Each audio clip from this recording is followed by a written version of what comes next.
Hello, I thought I'd quickly show you the underdrawing first before I get in on there and paint. This is my John Constable copy of Wivenhoe Park in Essex. Here we go.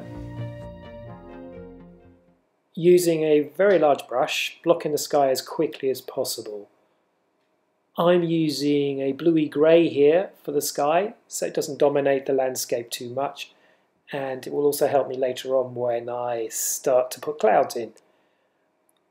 You start to use a smaller brush once you reach the horizon. This is really important for giving the painting a lot more perspective and just basically drawing you to the horizon. Once I've got the basic structure of the sky in, I'll start to give the clouds shape, and with my small brush highlight the tips of the clouds. I've used actually a warm yellowy grey on the tips of the clouds, and you will see why as the painting progresses. For the trees in the distance, I've used a bluey green with a bit of greying from the sky, so it melds with the sky, giving it a real distant hazy feel.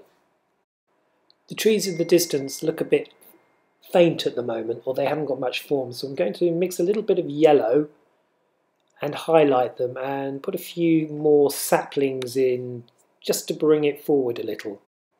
For the colour of the grass, I've used a lovely warm green, and I've pulled some of the colours of the tips of the clouds into that green to balance out the sky and the earth.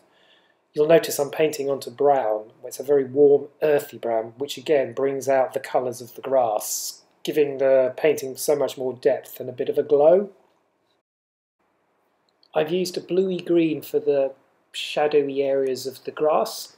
I've got that same colour underneath the trees as well. I think it really helps to bring the warmth of the sunlit grassy areas out, and all adds to the overall harmony of the painting. The shapes of the shadows under the trees also mirror the shapes of the clouds above. I think it's really important when you're doing a landscape painting to bring all the different colours of the different parts of the painting all together. So basically the sky should be in the water, it should be in the grass, and mirroring the colours rather than it standing alone.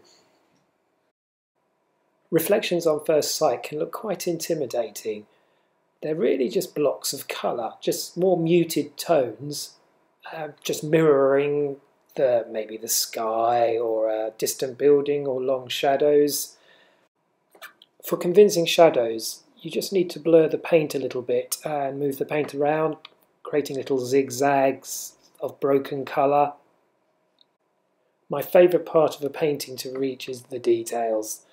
This is when I feel really my most absorbed. I've got all the structure down and I'm happy with just a general feel of the painting. I think once the details start to go in, you really see the magic taking place. A little splash of colour here, a bit of shadow there, a highlight there, and then everything seems to become animated and 3D and all those things. It reminds me very much of playing with a farmyard when I was a child, and train sets and cars. It's creating a world. Every part of this painting tells a story. Even painting the house, I can visualise the guests arriving for some grand lunch. I really wonder what Constable was feeling. Well, in fact, you really get a feel of what he was feeling by recreating his painting. I can sense it all. What a wonderful experience. The horse and cart have just come over the bridge after leaving the manor house after a lovely lunch. A few final touches now, the tunnel into the woods, which looks very mysterious, and the two fishermen in the boat, eagerly watched by those two swans who've no doubt got an eye on their catch.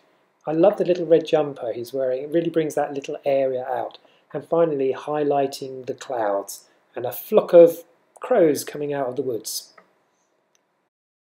I think we're just about ready for the big reveal, and I want to thank you for watching, and I hope to see you here again soon. Thank you. Goodbye.